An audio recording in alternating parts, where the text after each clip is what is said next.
Praise the Lord. The best wishes to you and your family members in the name of God. దేవుని నామమునకు మహిమ కలుగును గాక. దేవుని నామం పేరట మీకును మీ కుటుంబ సభ్యులందరికీ శుభాభి వందనములు. ఈరోజు దేవుని వాగ్దానము. Today God's promise. మీలో ఎవనికైనను జ్ఞానము కొదువుగా ఉన్న ఎడల అతడు దేవుని అడగవలెను.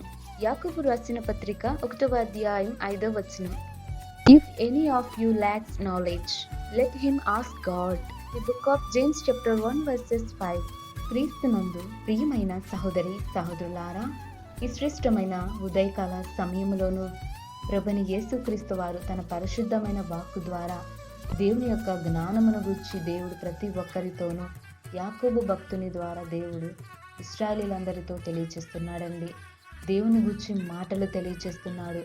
దేవుడిని అడగమంటున్నాడు. ఎంత ప్రాముఖ్యమైన మాట దేవుడు మనకు బోధిస్తున్నాడు. దేవుడు మనలందరినీ అడగమంటున్నాడండి.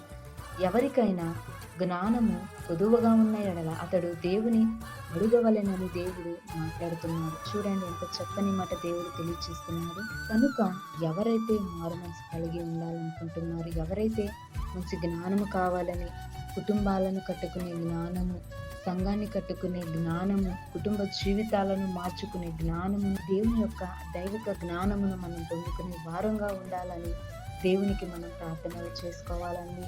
మనం ప్రార్థన చేస్తేనే దేవుడు అలకిస్తాడు. మనం దేవుని అడగాలి. ప్రతి విషయం దేవుని అడగాలి. ప్రతి విషయం దేవునికి అప్పచెప్పాలి. వాటిని బట్టి దేవుడు మనకు పరిష్కారం చేస్తాడు. సమాధానమును, శాంతిని దేవుడు మనకు అనుగ్రహిస్తాడండి. చూడండి, ఆనాడు సొలొమోను కూడా దేవుడిని జ్ఞానమును దయచేయమని అడిగి ఉన్నాడు. దేవా, నాకు జ్ఞానమును దయచేయమని. ఏ రీతిగా అయితే ప్రాధేయపడ్డాడో, ఏ రీతిగా అయితే గోజాడాడో, అదే రీతిగా మనము కూడా దేవుని గోజాడాలి, ఆయనను అడగాలి, మనకు జ్ఞానమును ప్రసాదించమని.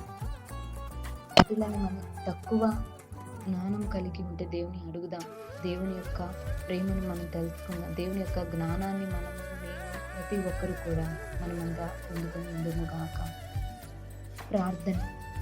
మహోన్నతుడ, సర్వాధికారి, సర్వశక్తికి అధికారకర్తవైన మా గొప్ప దేవ, జ్ఞానము కలిగిన దేవ, మా ఈ ఉదయకాల సమయంలో ప్రభువా, మా అందరికీ జ్ఞానము దయచేయండి.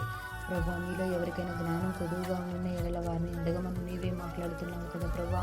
అడిగిన వారికి ఇస్తానని ప్రభువా, ధారాళంగా దయచేస్తానని మాట్లాడుతున్నావు కదా ప్రభువా. ప్రతి ఒక్కరికి జ్ఞానమును దయచేయండి, నీ బుద్ధిని దయచేయండి, వివేకమును ప్రతి ఒక్కరికి కుటుంబాలను కట్టుకునేలాగున, కుటుంబంలో సమాధానమును, జ్ఞానము కూడిన మాటలతో ప్రతి ఒక్కరు జీవించాలని నిన్ను ఎందరైతే ప్రార్థిస్తున్నారు ప్రతి ఒక్కరి జీవితాలను నెరవేర్చమని, నీ యొక్క పరిశుద్ధమైన జీవము గల యొక్క జ్ఞానము ప్రతి ఒక్కరికి నింపమని నజరుడైన యేసుక్రీస్తు నామమున ప్రార్థిస్తున్నాను తండ్రి. ఆమేన్.